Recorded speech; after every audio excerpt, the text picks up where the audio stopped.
देखिए, एक औरत या एक लड़की जब तक अपनी हदूद में रहेगी उसको कोई नुकसान नहीं पहुंचा सकता। लेकिन बेवकूफ़ हैं ये लड़कियां। एक औरत और एक लड़की जो है ना, इंतहाई बेवकूफ़ होती हैं ये। इनको बेवकूफ़ बनाना, इनको धोखा देना कोई काम है?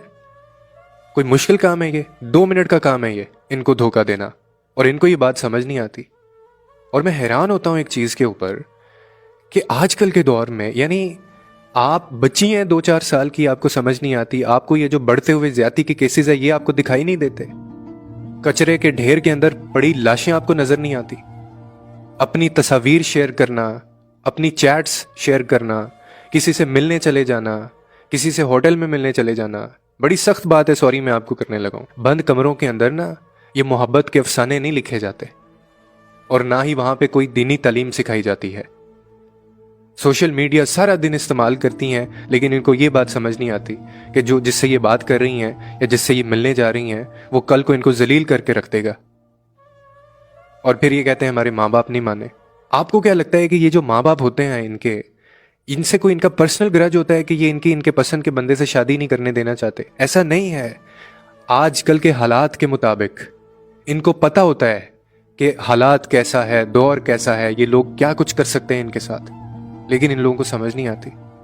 इनको धोखा देना, इनको पागल बनाना ये बहुत आसान है, और ये सिर्फ इसी वजह से होता है कि ये अपनी हदूद में नहीं रहती।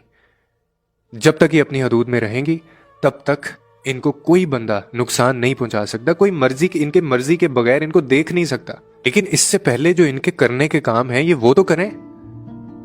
क्या ये उस तरह से नकाब करती हैं? क्या ये उस तरह से जब बाहर निकलती हैं तो ये वो वाले ड्रेसिंग करके निकलती हैं? लेकिन नहीं, जब कोई देखेगा, जब कोई इनके पीछे आ जाएगा, तब इनको याद आ जाता है इस्लाम भी, और ये माशरा भी, और ये मर्द भी।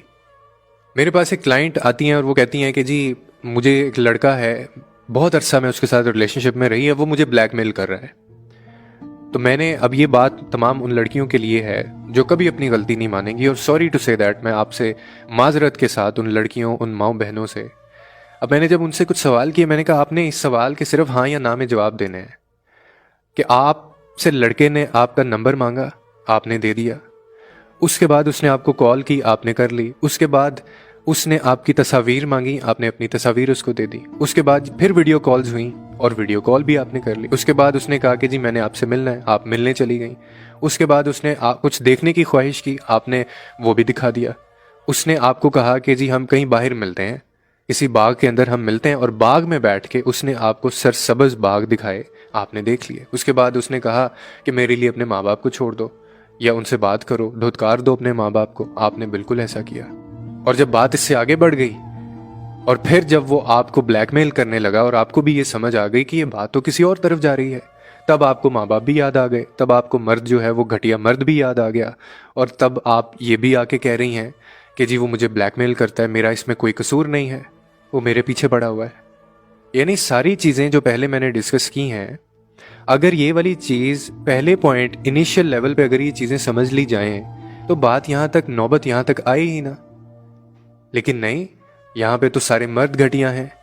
यहाँ पे तो सिर्फ एक मर्द है जिसकी वजह से सारा कुछ होता है, आपका तो इसमें कोई कसूर नहीं है। तो जहाँ पे मैं मानता हूँ गलतियाँ होती हैं सोसाइटी के अंदर, एक मर्द जो है वो बहुत घटिया होता जा रहा है, सारे मर्द नहीं, कुछ अच्छे भी हैं, लेकिन आपका भी क्या किरदार है? आपका भी उस रिलेशनशिप को आगे लेके जाने में या उसके बिगाड़ के अंदर आपका भी कंट्रीब्यूशन क्या है?